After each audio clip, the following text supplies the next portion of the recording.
A low wind moves across the earth, a whisper barely awake, gliding over stone and dust in the ancient land of Judah. Night still holds the valley, but dawn is approaching. A thin, pale line of silver rests on the edge of the horizon, threatening the darkness but not yet breaking it. Here lies the Valley of Elah, a bowl of cracked earth stretched between two ridges of rock. It feels abandoned by time, a place suspended between breath and stillness. The ground is cold, the air's heavy, and the shadows seem longer here, as if they have lived in this valley for thousands of years. But this morning, the valley is not empty. Not anymore. On the northern ridge, Israel sleeps in uneasy silence. Their tents, once arranged with purpose, now sag under the weight of dread. Fires have burned down to embers. Armor rests untouched. Spears lean against stones as if waiting for hands no longer willing to lift them. A few soldiers stir awake, faces hollow, eyes dim. They rise slowly, like men carrying invisible chains. They do not speak. Words feel heavy in a place like this. Across the valley, atop the southern ridge, the Philistine camp is already alive. Their fires blaze hot and bright. Shields hang from wooden posts.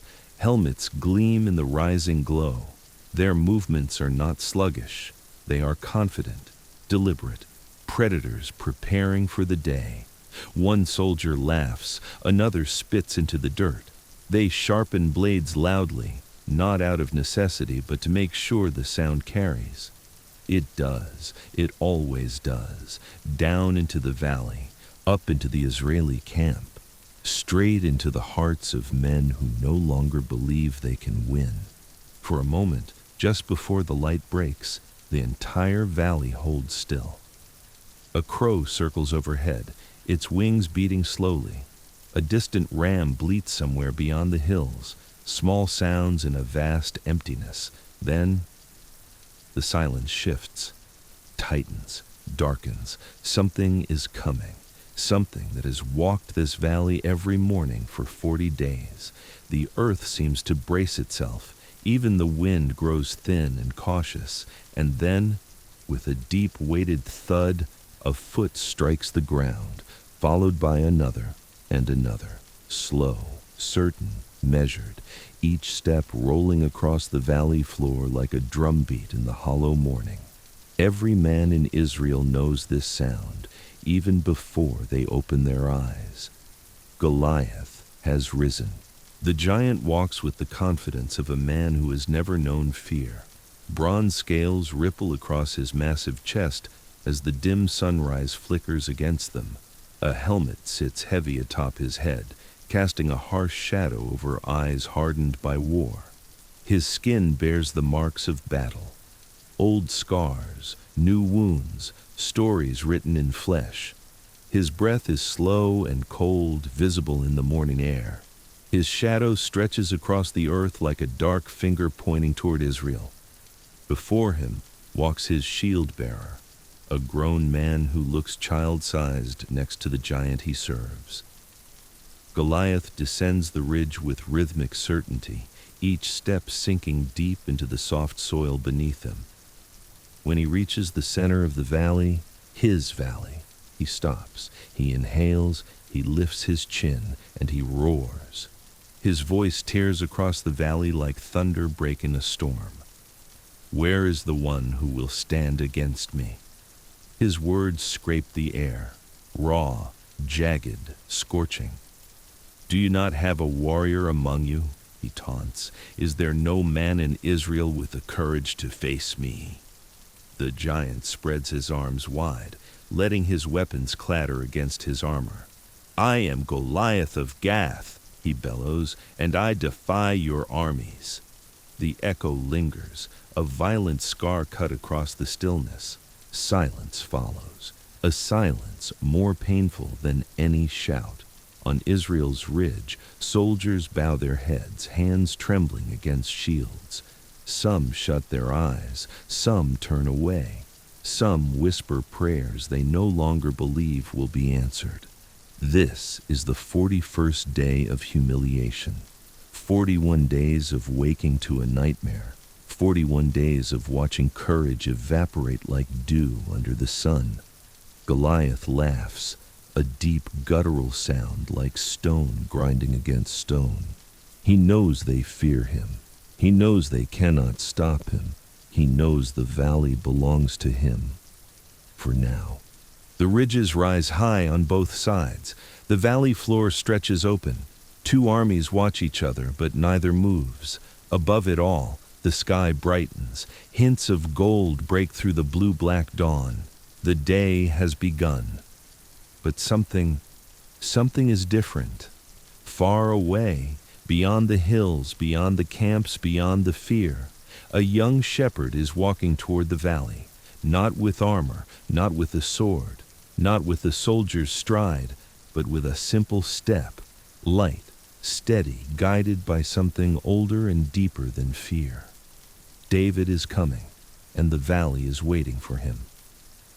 Before David ever stepped foot in the Valley of Elah, long before he stood before a giant, he lived a life that seemed, on the surface, ordinary. A shepherd, a singer, a watcher of hills and sky. But hidden beneath that simplicity was something ancient, something shaped by silence, solitude, and struggle. This is the part of David's story the battlefield never saw. David grew up in the rugged outskirts of Bethlehem, a land of uneven stones, olive groves bent by wind, and pastures that stretched like wrinkled cloth thrown over the earth. Every morning before the sun broke open the horizon, David rose to tend his father's sheep. He walked barefoot on cold ground, feeling the earth wake beneath him as he guided the flock toward new grass. The air was sharp and clean, the sky heavy with stars that slowly dissolved into a soft gray dawn. While the world slept, David learned to be alone, to listen, to sense danger before it showed itself, to read the shadows as they shifted through the hills. He learned the voice of every sheep, the snap of a twig that didn't belong, the rustle of a predator moving through tall grass. The wilderness trained him, not with swords or ranks or drills, but with silence and vigilance and the constant need to protect what was helpless. David wasn't only a shepherd, he was a poet in the truest sense. The fields were his sanctuary, the wind his companion, the stars his ceiling. When the sheep settled and the land quieted, David would pick up his harp, a simple wooden lyre worn smooth by his hands. His fingers brushed the strings and soft melodies rose into the evening air. Songs of gratitude, songs of wonder, songs that traced the mysteries of creation and the depths of the human heart. He wrote of green pastures, still waters, paths of righteousness, shadows of death, cups overflowing, not because he was a king, not because he led armies, not because he sought glory, but because he knew intimately what it meant to wander, to protect, to trust, to fear, to hope. He was not shaped in courts or schools or battlefields. He was shaped by sky and solitude. But the wilderness was not peaceful. There were nights when danger crept close, nights when the wind carried the low growl of a hungry lion prowling through the hills, nights when the cracking of branches signaled the presence of a bear drawn by the scent of the flock. The sheep, fragile, nervous creatures, would huddle together, their fear thick in the air. And David, armed with nothing more than a staff and sling, stood between them and the darkness. There was a night, still remembered by the stones of Bethlehem, when a lion seized a lamb from the flock.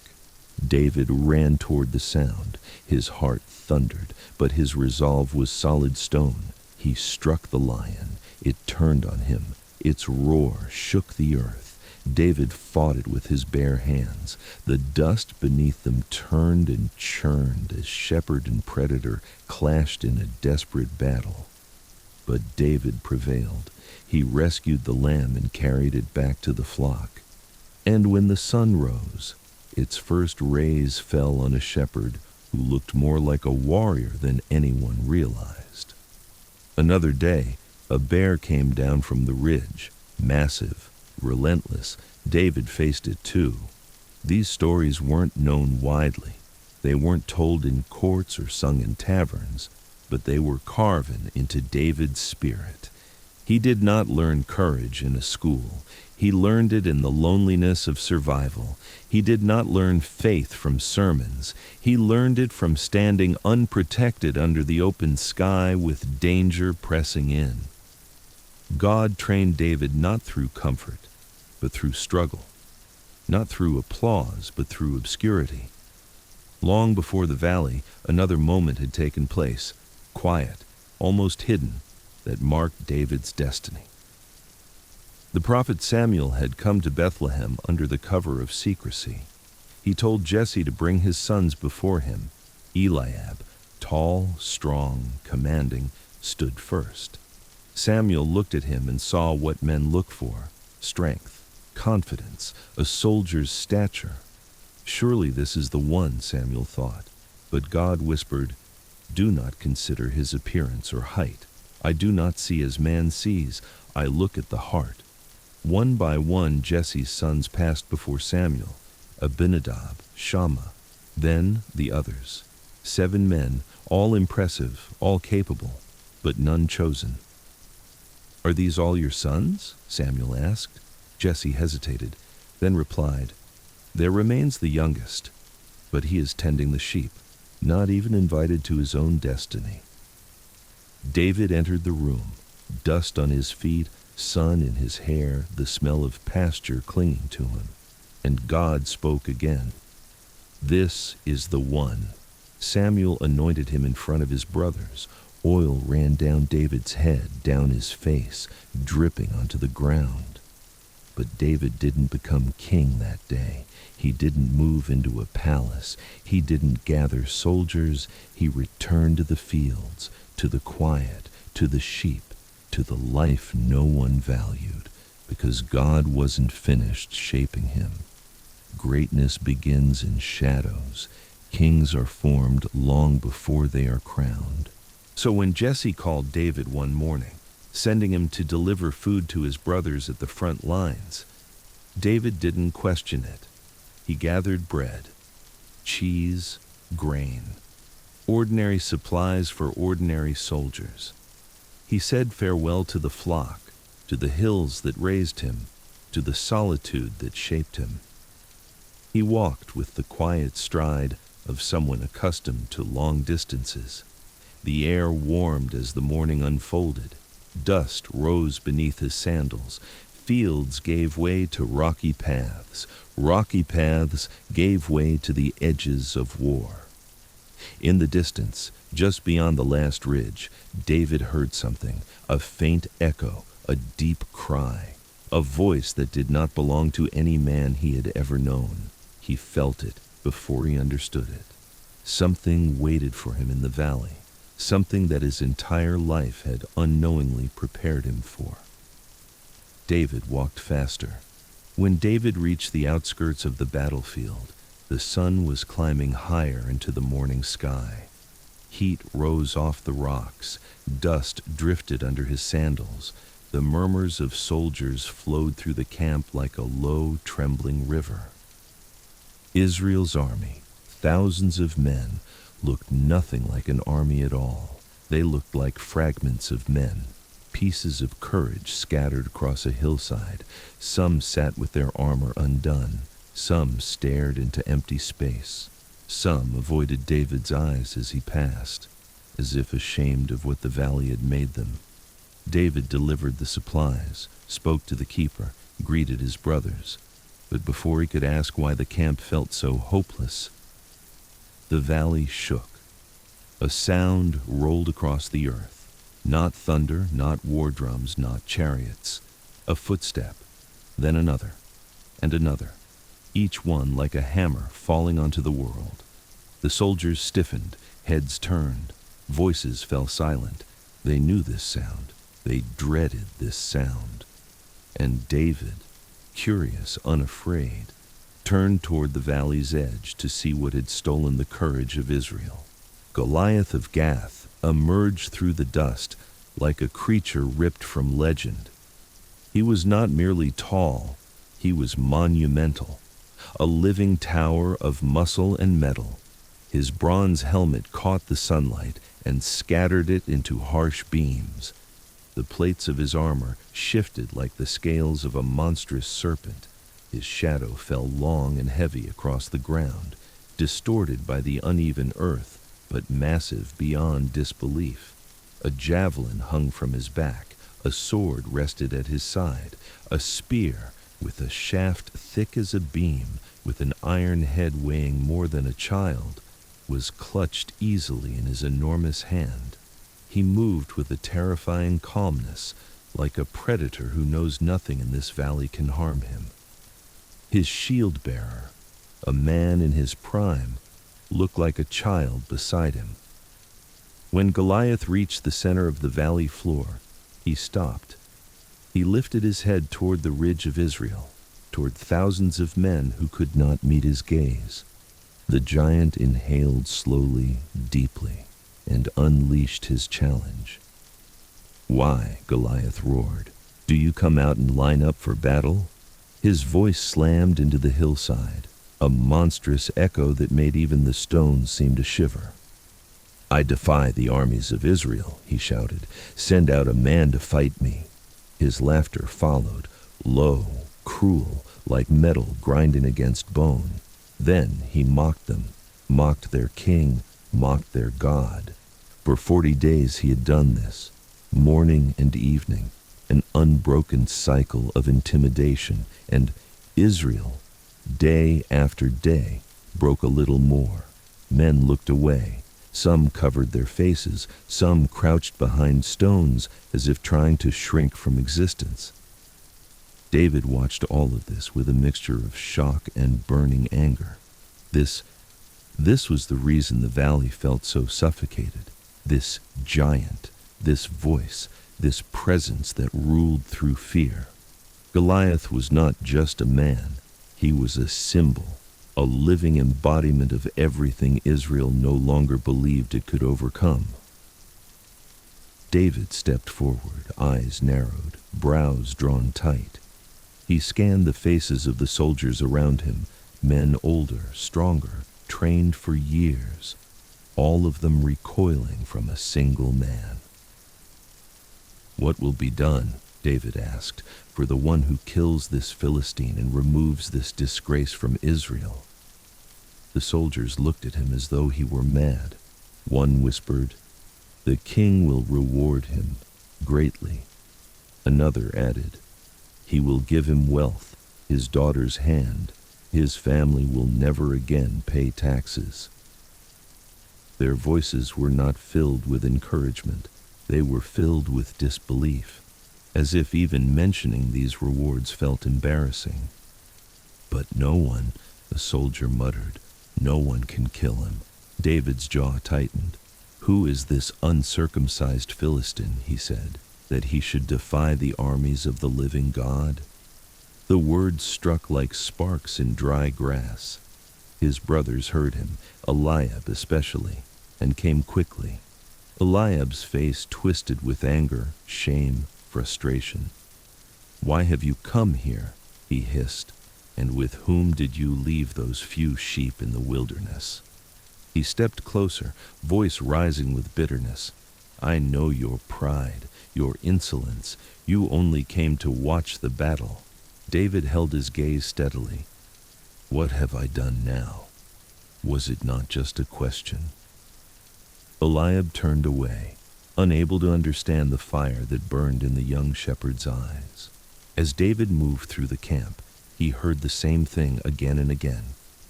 "Goliath is too large. His armor cannot be pierced. No man can stand against him. We will all die." Fear was the real enemy.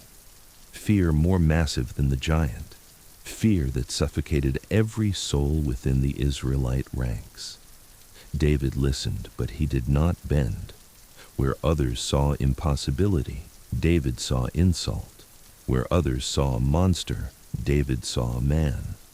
Where others heard mockery, David heard a challenge to God himself. It wasn't arrogance, it wasn't naivety. David simply knew what fear had made them forget. The battle would never belong to the strongest warrior. It would never belong to the tallest, the bravest, the most experienced. The battle belonged to God. And God had never once lost a fight. Whispers moved quickly through Israel's camp. There's a boy asking to face the giant, a shepherd, a child from Bethlehem. Saul's commanders dismissed the rumor at first, until they saw David themselves. He stood in their tent, young, lean, dust from the road still clinging to his clothes. But his eyes were steady, unbroken, unmoved by fear. King Saul studied the boy. "You are not able to go against this Philistine," Saul said, "for you are only a youth." David didn't flinch. "Your servant has killed both lion and bear," he said quietly, "and this Philistine will be like one of them." His voice deepened. "The Lord who delivered me from the paw of the lion and the paw of the bear will deliver me from the hand of this Philistine." Saul stared at him, troubled, uncertain, but something inside the king recognized the truth. This boy carried a kind of courage Saul himself no longer possessed. David stood in the king's tent, small, dusty, out of place among polished weapons and heavy armor. The tent walls billowed softly as the desert wind brushed against them, and torchlight flickered over Saul's troubled face. Around them, Israel's commanders stood silent, a semicircle of hardened men who had faced battle before, but whose eyes had been dimmed by 40 days of humiliation. David did not flinch beneath their gaze. His youth did not crumble against their disbelief. His smallness did not shrink beneath their shadows. He stood steady, like a stone placed exactly where it needed to be. Saul stepped closer. His armor creaked softly with each movement. His stature, taller than most men, cast a long shadow across the tent floor. "You are but a boy," Saul said quietly, not with mockery but with a sorrow that sounded like a confession. "And he has been a warrior from his youth." David's expression did not change. He did not lift his chin arrogantly. He did not smile. He simply breathed, slow, calm, steady. And then he spoke. "When the lion came," David began, his voice low but unwavering, "I did not run." The tent grew still. "When the bear rose up against the flock, I struck it. When it seized a lamb, I went after it." The commanders exchanged glances, not of doubt, but of curiosity. This boy was not speaking like a child. "But this Philistine," David continued, "will be like one of them." A slow breath, a long pause. "The Lord who delivered me from the paw of the lion and the paw of the bear will deliver me from his hand." The words didn't sound rehearsed. They didn't sound poetic. They sounded like truth, firm, unmoving, carved into the core of who David was. Saul looked into the boy's eyes and saw something he had long since lost: conviction, unshaken faith, a courage that did not come from size or strength or skill, but from a force older than kings and deeper than blood. Saul exhaled as if releasing a burden he could no longer carry. "Go," the king whispered, "and the Lord be with you." Saul gestured to his attendants. "Prepare him." The commanders moved quickly. A bronze helmet was lifted and placed onto David's head. It slid forward, nearly covering his eyes. A coat of mail, weighing more than anything David had ever worn. was draped over his shoulders. It sagged instantly, the plates clattering under their own weight. A sword was fastened at his hip. It hung awkwardly, pulling him off balance. David took a single step. The armor groaned. The sword dragged. The weight crushed his freedom. He tried another step, slow, uneasy. He could not walk like this. His whole life he had moved freely across the hills, swift as a breath of wind. Now he felt trapped inside another man's expectations. David shook his head gently. "I cannot walk in these," he said softly, "for I'm not used to them." Saul's brows furrowed, not in anger, but in pain. This moment reminded him that he himself was meant to be the one who fought the giant. But Saul said nothing as David removed the armor. Piece by piece, the heavy metal fell to the ground, a sound like distant thunder echoing through the tent. When the last strap loosened and the last plate dropped, David stood again in his simple tunic, his shepherd's belt, his weathered sandals, unarmored, unranked, unimpressive to the eye, but free, light, centered, exactly as he needed to be. Outside the tent, the valley wind brushed the grass and carried dust in soft swirls. David walked to the brook that cut through the center of the valley, a thin ribbon of water gliding over smooth stones. He knelt. The water whispered against the rocks as David passed his hand through it, feeling its coolness. He picked up one stone, smooth, oval, the perfect weight. Then a second, a third, a fourth, a fifth, each stone a piece of the earth that had shaped him. His sling, a simple strip of leather worn soft from years of practice, hung at his side. This was his weapon, not because it was powerful, not because it was favored by warriors, not because it looked impressive, but because it was familiar, because it was honest, because it was his. David stood, stones in hand, and looked toward the horizon. The Philistine camp waited across the valley, a dark mass of silhouettes and restless shadows, and somewhere within it, a giant was preparing for another morning of domination. David breathed deeply and stepped forward. This moment, this walk, would be remembered for generations. A single shepherd descending into the hollow between two armies frozen in disbelief. The ground shifted under his feet, dust rising in soft clouds as he moved down the slope. Every sound felt amplified. The crunch of gravel, the brush of wind, the faint clanking of armor from the ridges above. Soldiers from Israel leaned forward, eyes widening. "Who is that?" one whispered. "It's a boy," another murmured. "That's the shepherd," someone said, "the one talking to the king." Murmurs rippled through the ranks.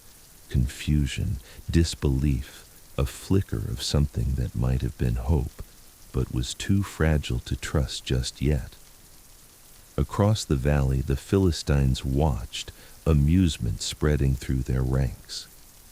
"Look," one of them shouted, laughing, "they send a child." "Is this a peace offering?" another jeered. Laughter rose, loud and cruel, echoing against the cliffs. But David did not look at them. His eyes were fixed ahead, on the valley floor, on the open space where fate waited, on the giant whose shadow would soon collide with his own. As he reached the center, the place where Goliath had roared for 40 days, David paused. He breathed slowly, deeply, and lifted his head toward the rising sun. A warm light broke through the clouds, illuminating the valley in a gold tinged with dust. This was no longer Goliath's valley. It was no longer Israel's shame. It was no longer a place of fear. It had become a stage, a battleground between the seen and the unseen, between mortal strength and divine purpose. David stepped forward, one boy, one sling, 5 stones, and a courage that could split the sky. David stood alone on the valley floor. Behind him, the hill of Israel rose like a wall of silence. Thousands of men watching, breath held, hands frozen around weapons they had never lifted against the giant. Ahead of him, the Philistine camp shimmered in the heat, a restless wave of shields, spears, and sneers. Between them, dust, wind, and the memory of 40 days of fear. The sun had climbed high enough now to burn away the last traces of morning cool. Its light spilled over the rocks, glinting sharply off armor, casting harsh shadows that stretched across the ground like dark fingers clawing at the boy in the center.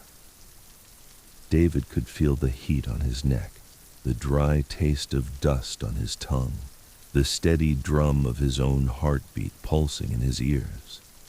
He was small in that vast space, but he did not feel small. Not anymore. At first, Goliath did not fully register what he was seeing. He had grown accustomed to the same pattern. Israel's lines forming each morning, their king standing beneath his canopy, their warriors braced behind shields, and yet never a single man brave enough to descend into the valley. But today, something interrupted the routine. A figure, moving, alone. The shield-bearer slowed, uncertain, then stepped aside just enough for the giant to see clearly. Goliath squinted against the light. No armor, no helmet, no gleaming sword or heavy spear. Just a youth with sun-browned skin, shepherd's clothing, a sling at his side, and a staff in his hand. The giant's expression shifted from confusion to amusement to something darker. "Move aside," he muttered to his shield-bearer. The smaller man obeyed, eyes flicking nervously between Goliath and the boy. Goliath took a few steps forward, each footfall sending a dull tremor through the ground. He stopped a short distance away, resting his weight with casual dominance, towering over David like a living wall of iron and flesh. For a moment, Goliath simply stared. His gaze crawled over David, from the rough sandals to the plain tunic to the sling and pouch at his belt. Then he laughed. It was not light laughter. It was heavy, cruel, dragging through the valley like a rusted blade. "So this," he said, his voice thick with contempt, "is what they send." He spoke loudly enough for both armies to hear. "A boy," he scoffed, "armed with sticks." He tilted his head, eyes narrowing. "Am I a dog that you come to me with sticks?"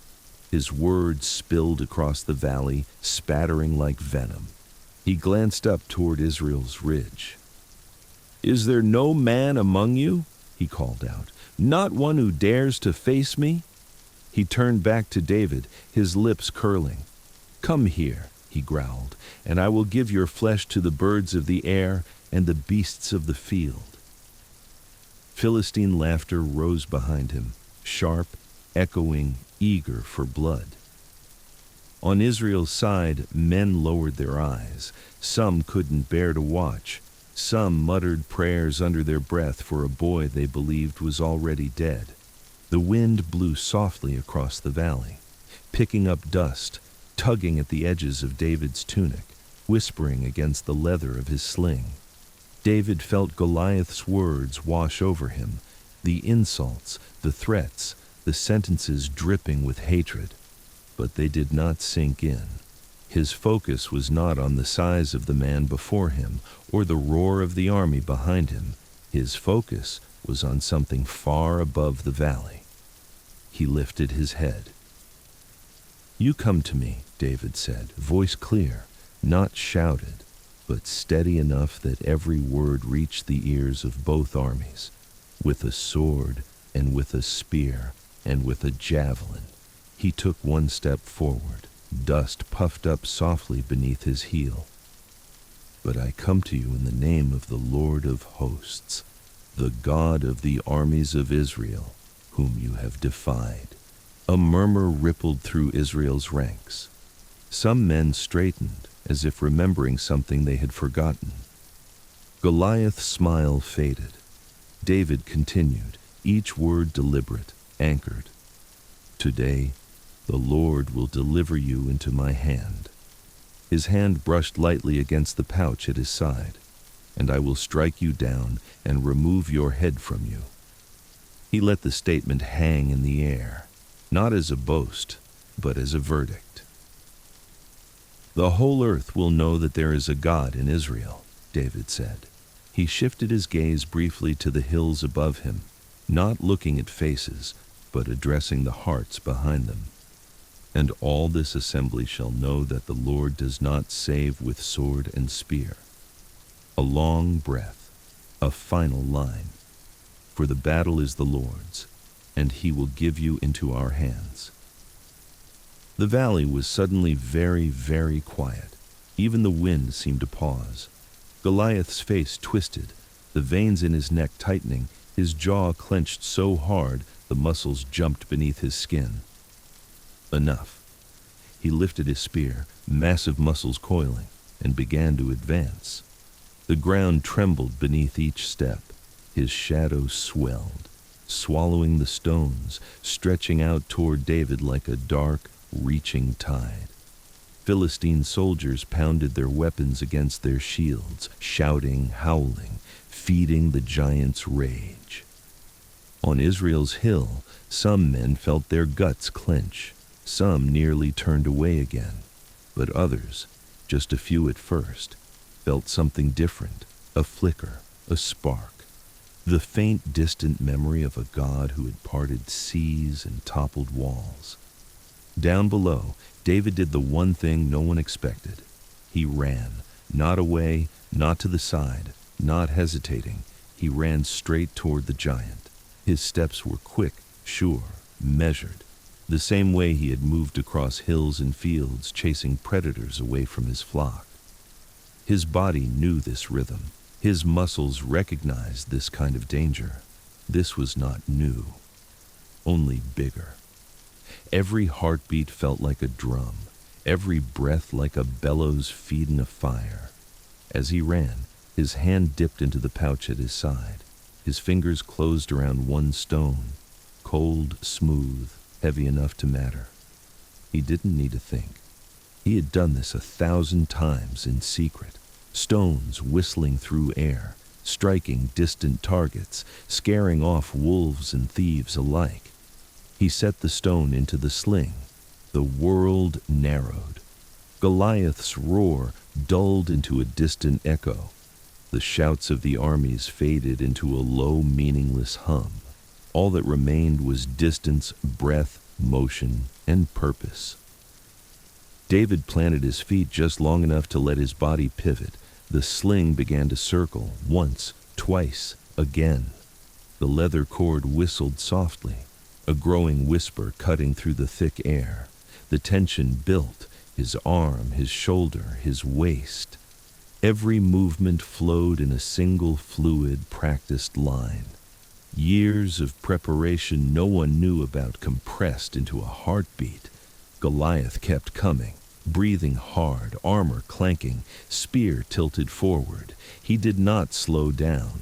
He trusted his strength. He trusted his size. He trusted the fear he had built like a fortress around himself. David released. The stone left the sling with a sharp hiss, a blur of speeding gray cutting across the light. For an instant, both armies watched in suspended time. The stone flew and found the one point in the giant's armor that was not covered, his forehead. The impact was decisive, brutal, precise. There was no ricochet, no glancing blow. The stone sank in. Goliath's head snapped back. His arms faltered. His legs lost their command. His spear sagged, tilted, fell from his hand.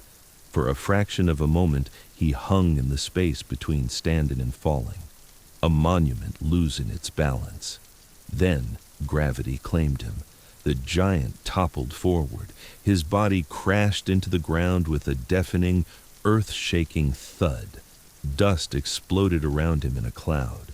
The sound echoed off the valley walls, a final shuddering punctuation to 41 days of terror. Goliath of Gath lay face first in the dirt. The valley was silent. Everything stopped. The Philistines, who'd been shouting moments before, fell into stunned quiet. Their voices froze in their throats, mouths still half open, hands still gripping weapons mid-swing. On Israel's ridge, no one cheered, not yet. They stared, eyes wide, bodies tense, minds trying to catch up to what they had just witnessed. Was it a trick? A feint? Would the giant push himself up again, laugh it off, mock them even harder? David didn't wait to see. The shepherd moved. Dust still hung in the air as David approached the fallen giant. Up close, Goliath seemed even larger, his limbs like felled tree trunks, his armor plates overlapping in a pattern of cold, hard scales.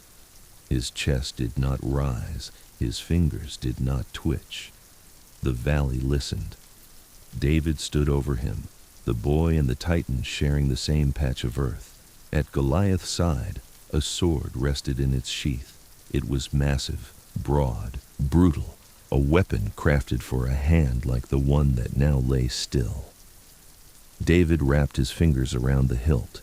It didn't fit easily. He had to use both hands to draw it free. Metal slid against metal with a harsh, ringing scrape that cut through the thick quiet. He lifted the sword high. For a moment, both armies understood what was about to happen. The boy was finishing the giant's story. David brought the blade down. He severed Goliath's head. There was no doubt now. No question, no possibility of recovery. The terror of Israel lay truly, completely dead. The shepherds stood over the broken body of the greatest threat they had ever faced. For a few heartbeats, the entire world seemed to stand still. Then, like a dam bursting, Israel shouted. It started as a single cry, ripped from the chest of a soldier who could not contain it anymore. Then another, and another. Soon the hillside erupted. A roar of triumph that rolled down the rocks, flooded the valley, rose into the sky. Some men fell to their knees, tears breaking loose from places in their hearts that had been clenched for too long. Others slammed their swords against their shields, sending sharp, ringing notes into the air. Faith, long dormant, awakened like a sleeping lion. Across the valley, the Philistines staggered back. Their eyes darted between the fallen giant and the young figure standing over him. Panic began to seep into their ranks. They had never imagined this outcome. Their champion was dead. Their confidence, built entirely on him, shattered in an instant. One man turned, then another, then an entire rank. Fear, the same fear they had once delighted in inflicting, now seized them. They fled. What had been a disciplined army moments before, now fractured into chaos. Iron and leather and dust and shouts tangled in a desperate rush to escape. Israel did not hesitate.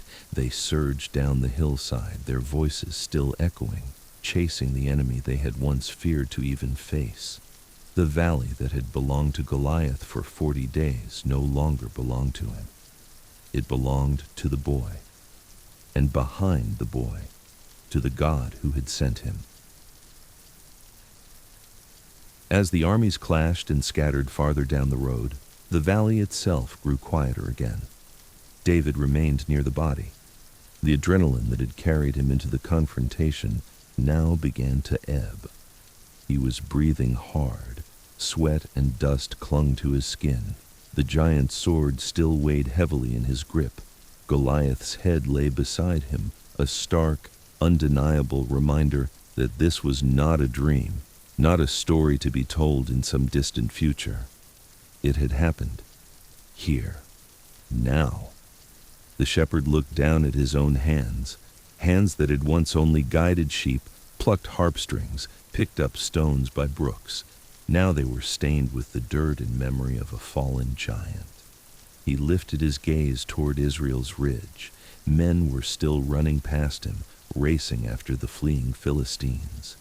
But some slowed as they drew near, eyes full of awe, gratitude, and a hint of something else. Recognition, not of a king yet, not of a legend, but of a turning point. They had all felt it, the moment fear broke, the moment the valley changed. And at the center of that moment stood this boy, David. The valley had changed, not because the earth split or the sky opened or fire fell from the heavens, but because something unseen moved through the air, something older than kingdoms, something deeper than fear, something stronger than giants. David stood in the clearing where Goliath had fallen, and the dust around him hung suspended like ancient breath. The sun lingered overhead, but its light seemed softer now, filtered through the silence that rested upon the ground. For the first time in 40 days, the valley wasn't a battlefield. It was a reminder that giants fall, a reminder that the world can change in the span of a single heartbeat, a reminder that courage does not come from the size of the warrior, but from the size of the purpose that lives inside them. If you listened closely to the wind moving between the rocks, you could almost hear it. The valley remembering. It had watched armies gather with trembling hands. It had heard a giant roar until his voice shook the stones. It had felt the fear that turned warriors into shadows. But now the valley held a different kind of echo, one shaped by a simple sling, a shepherd's stride, a moment of impossible victory. Places remember things, ground holds memory. This valley would hold this story for generations. Though Israel now chased the Philistines beyond the ridge, David remained in the valley, alone. He looked around him, at the footprints stamped into the dust, at the stones scattered from the brook, at the long shadow cast by the giant's fallen body. And for the first time since he had run forward, since he had spun the sling, since the stone had flown, David felt the adrenaline begin to fade. His breathing slowed, his heartbeat eased. The sounds of battle in the distance melted into a distant hum. He knelt, not in exhaustion, not in fear, but in acknowledgement. Something had ended here. Something had begun. He rested his hand on the ground, feeling the dirt, the earth, the memory. The valley no longer felt hostile. It felt quiet, healing, humbled, changed, as if the giant's defeat had torn something free from the soil itself. David lifted the giant's sword, as heavy as the moment itself, and stood again. From this day on, he would carry a story greater than himself. He would carry the disbelief of soldiers, the awe of kings, the whispers of nations. He would carry the weight of destiny, not as a burden, but as a calling. David had walked into the valley a shepherd. He walked out something more. Not yet a king, not yet a legend, but something in between. A symbol, a turning point, a reminder that the impossible is never truly impossible. Far up the ridge, as David began the slow walk back, the soldiers looked at him differently now. Minutes earlier, they had glanced at him as a boy marching to his death. Now, their expressions were harder to read. Some stared with awe, as if unsure whether David was entirely human. Some stared with shame, remembering how they had trembled in the face of the giant they believed undefeatable. Others stared with something deeper, something like hope. Hope that maybe the God who had delivered the shepherd could deliver them too. Hope that maybe their fear was not the end of their story. Hope that giants fall. When David reached the king's tent again, Saul rose slowly to his feet. The look on his face was not anger, not confusion, not even relief. It was humility. Saul stared at the shepherd boy holding the severed head of Goliath and the sword that had once been the symbol of Philistine terror. There were no words for what had just happened, so David did not speak. He simply bowed. Saul studied him, longer than before, more carefully, as if searching for something he had never noticed. And in that moment, the king realized what the valley had already accepted. David was chosen. Not by rank, not by bloodline, not by the judgment of men, but by God himself. The story of David and Goliath is not about a boy who learned to fight. It is about a world that learned to believe again. It is about a moment when the impossible bent, not because of force, but because of faith. It is about every person who has ever stood in front of something that felt too large to overcome. David teaches you this: you do not defeat giants by being bigger. You do not defeat giants by becoming them. You defeat giants by being willing to step forward when no one else will, by trusting something beyond yourself, by remembering that fear is not a prophecy. It is only a voice, and voices can be silenced.